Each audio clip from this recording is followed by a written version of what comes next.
A más del doble aumentó el número de personas en el Registro Nacional de Pedófilos, llegando ya a un total de 1.553 personas. Quienes están dentro de esta nómina están inhabilitados para realizar trabajos que demanden contacto con menores de 14 años. Queremos profundizar en este tema y para eso nos acompaña en CNN Chile la abogada experta en delitos sexuales María Elena Santibáñez. Gracias por estar con nosotros, María Elena. Bienvenida. María Elena, primero, ¿cómo tomar esta cifra, este aumento? A primera vista uno se asusta, ¿no? Dice, bueno, hay más pedófilos, pero quizás no es así, quizás es el sistema que está funcionando. Bueno, lo que pasa es que el registro comienza a regir y se implementa a contar de junio del año 2012. Entonces, todas las sentencias que hay sobre delitos sexuales posteriores a esa son las que recién empiezan a poblar este registro. De tal manera que no es que haya más cantidad de delitos sexuales, sino que ahora se puede visibilizar a través del registro cuál es la cantidad de condenas que hay por estos delitos. O sea, el sistema se ha ido actualizando. Claro, en el fondo, todas las condenas de ahí en adelante son las que ingresan al registro.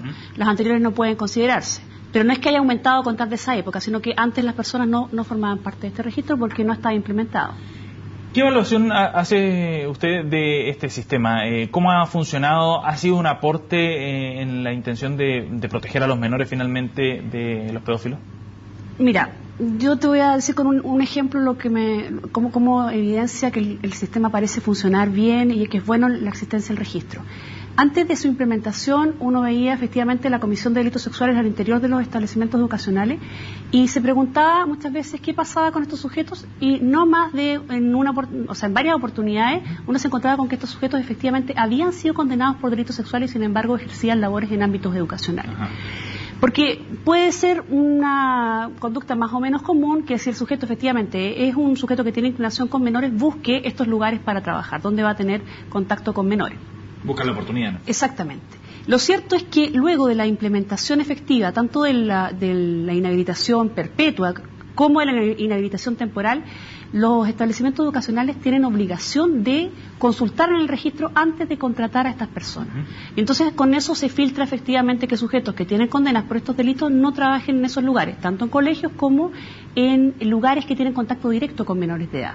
Por ejemplo, transporte escolar, por ejemplo. Transporte escolar, ahora el transporte escolar, eso depende, porque hay registros en los colegios, entonces si depende del colegio puede consultarlo directamente el colegio. Perfecto. Y si no, cualquier persona tiene la posibilidad de consultar en el registro, porque es un registro público, claro, si el sujeto que va a contratar está o no afecto a esta inhabilitación. Abierto a personas naturales. Abierto a personas naturales, efectivamente. Lo que sí, la ley establece una salvedad que solamente se puede consultar con esa finalidad.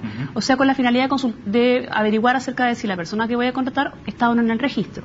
Si se hace con una finalidad distinta, que puede ser como para extorsionar o con una finalidad diferente a la contratación, se establecen multas para la persona que lo hace. Perfecto, ¿Ya? Perfecto. Ahora eso se determina a posteriori, digamos, no en el momento en que uno accede al sistema. Sí, de hecho se pide que cualquier persona natural que quieras conocer acerca de si un sujeto que estoy contratando está o no en el registro, tiene que señalar en el fondo por qué lo está haciendo, si va a contratarlo o no, y el nombre completo de la persona en su carnet de identidad. Y entonces el registro civil debería dar esa información.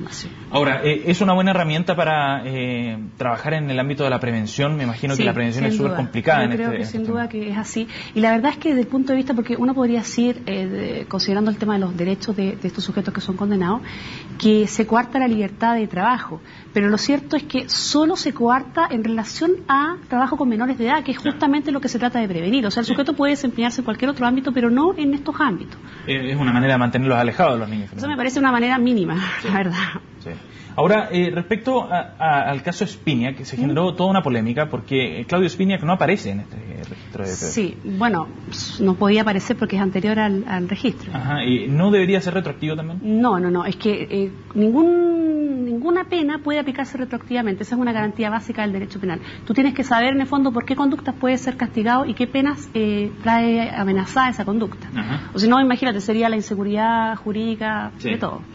Pero no limita eso finalmente el efecto que pueda tener este sistema, no considerarlo como una pena, pero finalmente te impide saber completamente y a cabalidad quiénes son las personas que están dentro de este ámbito, digamos, en este grupo.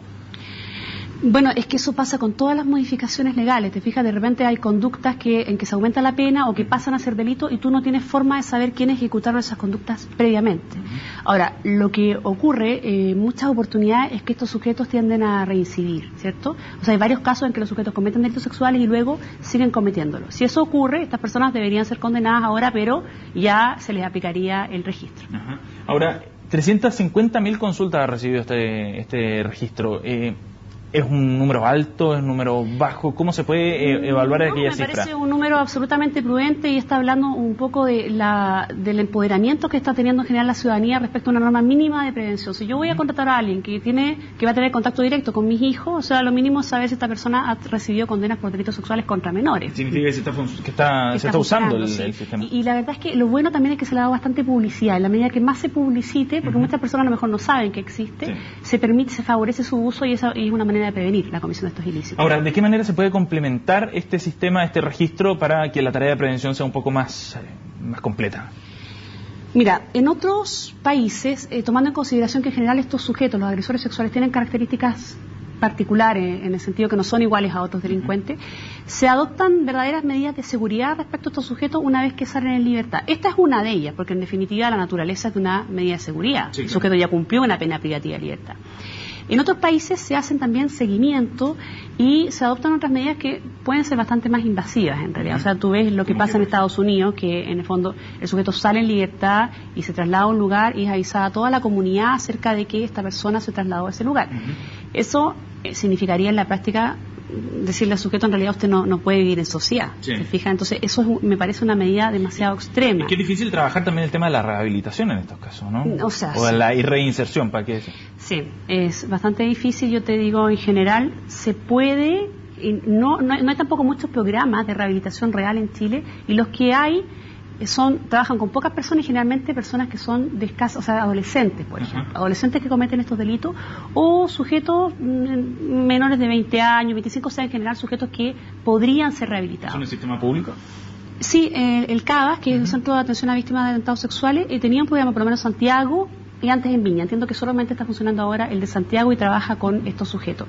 Ahora, el ideal sería que existiesen programas especializados con sujetos que tuviesen la expertise, que trabajasen ojalá con los responsables por estos delitos que están afectos a la ley de responsabilidad penal adolescente. O sea, que efectivamente el Estado entregase una oferta programática para específicamente los agresores sexuales. Porque la verdad es que hoy día son tratados igual que el resto de los sujetos que cometen ilícitos y necesitan un tratamiento especial. ¿Es posible conseguir la reinserción social de estas personas que han sido condenadas? Mira, la verdad es que, como te digo, la experiencia demuestra que si son sujetos de escasa edad, digamos, o sea, sujetos jóvenes, ¿ya?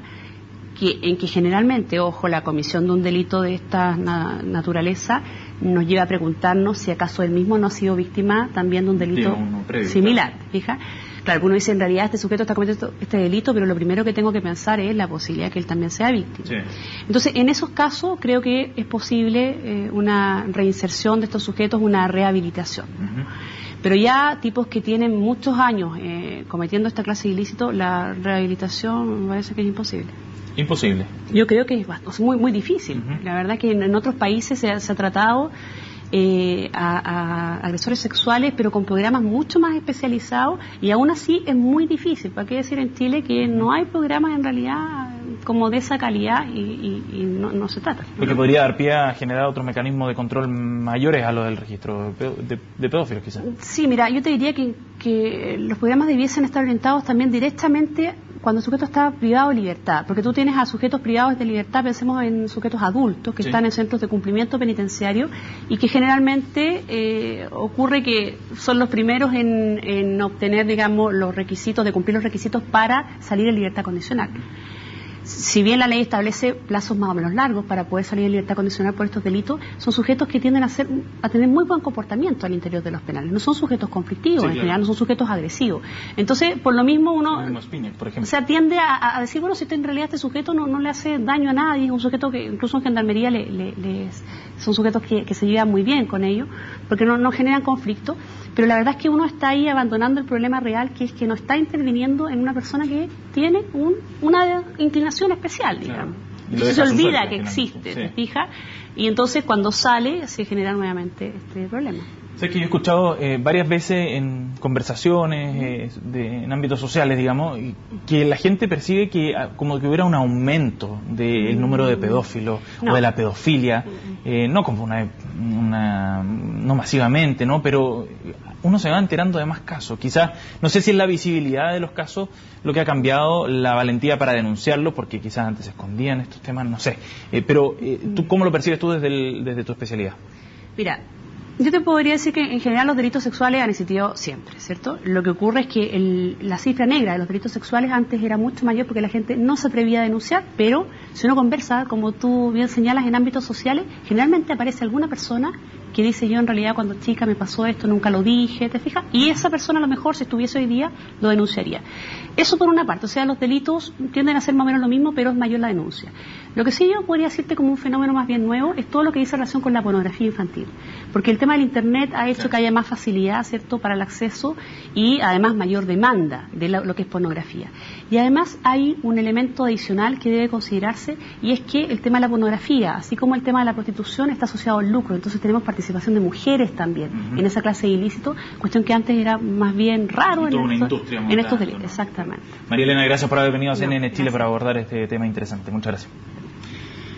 Nos separamos un instante, volvemos de inmediato con más noticias acá en Primera Edición.